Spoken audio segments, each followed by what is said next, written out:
See, a lot of things have been happening. You know, I don't speak for them right now. Do some things right now. This relationship thing, you don't tire me. Pastor Phil, you're welcome, sir.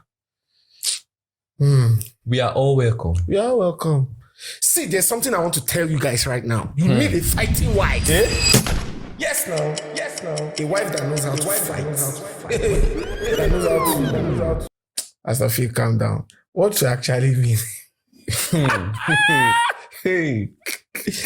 Oh boy, you shock me. Even me when we talk, you shock me now.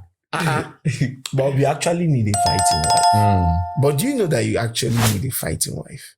You need a wife who knows the ways of warfare in a marriage. You need a wife who has the skill to combat the wiles of the enemy when the peace of the family is being breached. You need a wife who knows how to go on her knees to pray for the family. Yes. That's the kind of wife I'm talking about. Absolutely. Yes. You need a fighting wife. You know, when he said it, I was afraid.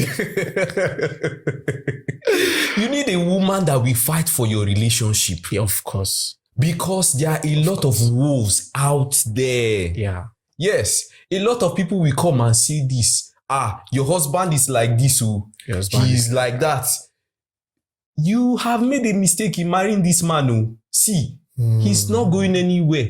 You need a fighting. You really need a fighting partner.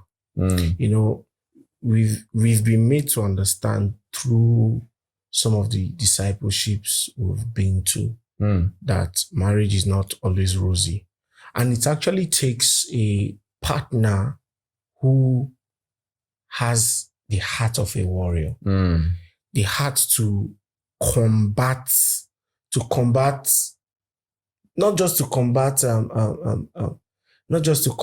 what people say, but to combat the devil when the home is being breached. You need a wife that can hold your daughter at night when you've gone out for work, and maybe, for instance, your kind of work suggests or is a must for you to maybe spend days outside, maybe a sailor, maybe you work at night or something, and for instance, your child starts running temperature, there's no fuel in the car, you live alone, there are no neighbors, you tried calling, the network is not going, because the devil actually came that day to take the life of that child.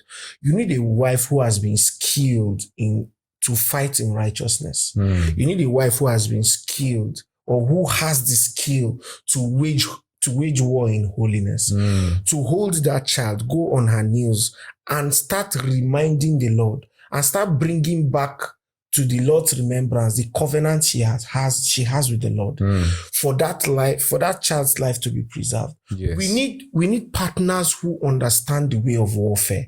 So when we say we need a partner, or we need a wife or a man who knows how to pray, it's not, you might not necessarily get married to a pastor or a minister, but get married to someone who truly loves the Lord, who knows the Lord, who has a very fruitful journey with the Lord. Someone who you know has a covenant with the Lord. Those are the kind of men or women you have to be going for. Someone that will stand his ground, or stand her ground, to make sure that good things come into the family. Of course. Yes. Someone that will make sure that everything is in good shape, that the enemy doesn't have a foothold in your relationship or in your marriage. Of course. Okay. Someone that looks at everything and sees it from the lens of God, and sees it from the future into now. Yes. And then begins to tell you that, no, I know you don't have that big house that we dream about, but I'm right here, and we will fight through till we see that house become a reality. Wow. I know that we don't have the finances the way we should have it now, but I know that we would stand our ground, and we will stand together until we see the finances become like we want it to become. I hope say Gen Z is the here also. because See them there now. they've been taught that marriage is all rosy, shawarma here, shawarma there, Butterfly in my belly. See, All let right. me tell you, All right. the warfare in marriage can tear you apart. Can change you into a different person. See, many people that we've had from their experiences, if they tell you what they went through, that's when you know that many of these people coming up, many of these Gen Zs, they can't get married. They can't get married and last in a relationship. Especially with the kind of experiences those people had. Yes. And they were able to stand their ground Of course. and fought through it. How many can these Gen Zs now face? The painful part is that they are even looking for already made men. An already made man is like a trap for you if he's not God sent. Yes. An already made man is a trap. See, you need to now, I will really advise you to start learning the ways of God. Start building your faith. That whosoever the Lord sends your way, you'll be able to labor with that person till the future that the Lord has shown you materializes. Yes. It's your responsibility as a partner to be well grounded in God, so that whatsoever the devil throws at your relationship, your marriage relationship, you will be able to defend your marriage. You will be able to defend your relationship. Yes. It's so funny that even in just courtship, people just chicken out. You just chicken out. When you hear very little things. Even when they have confirmations from the Lord that relationship is actually His will for them, they chicken out at every little discomfort, every little battle where you really need to stand. I had lately, I'm not supposed to say this, but let me just say it. But I'll be holding the identities of these persons. I'll be holding it back. There's this lady who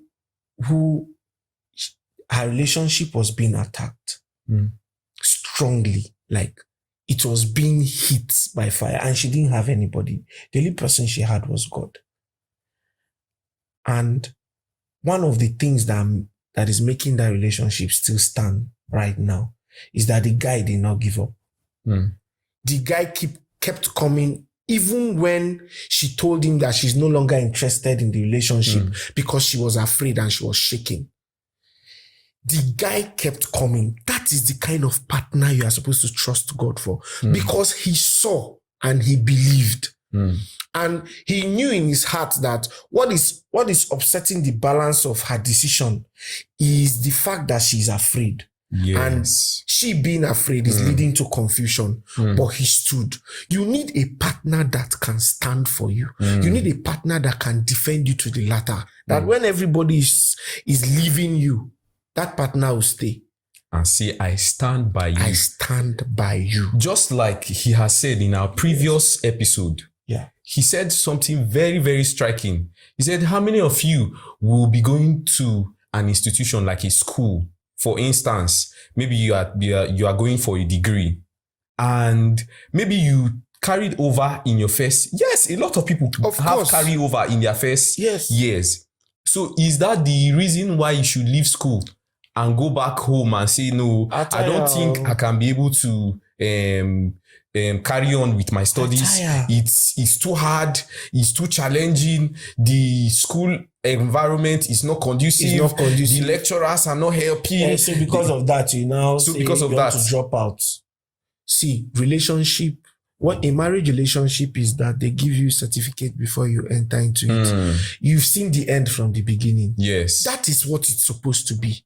That this thing is supposed to be for life. So you should know that battles will come. Waters will rage. Except if that marriage is not of God. Of course.